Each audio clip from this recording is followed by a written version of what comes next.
A record 74% of Japanese, says a new Cabinet Office survey, are satisfied with their lives, and for the first time in 2 decades, a majority are content with their income.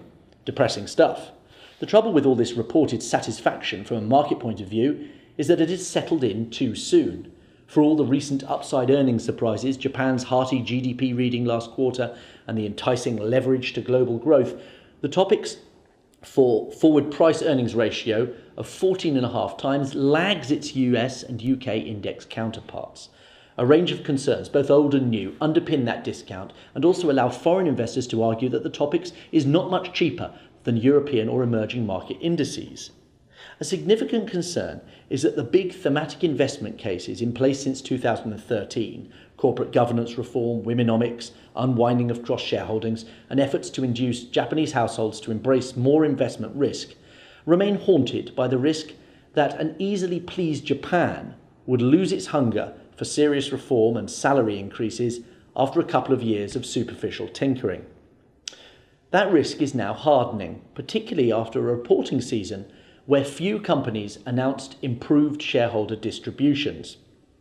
When Topics companies set 3 consecutive annual records for share buybacks between 2014 and 2016, everything seemed beautifully aligned.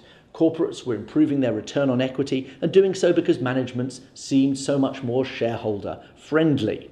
In 2017, that has collapsed. Year-to-date buyback announcements by TSE first section firms is down 44% against the same period of last year. Companies have justified that drop-off by saying they will invest more in capacity during the coming financial year. But, as analysts at Mizuho point out, private sector machinery orders, a leading indicator of capital spending, fell 4.7% quarter-on-quarter in the April to June period.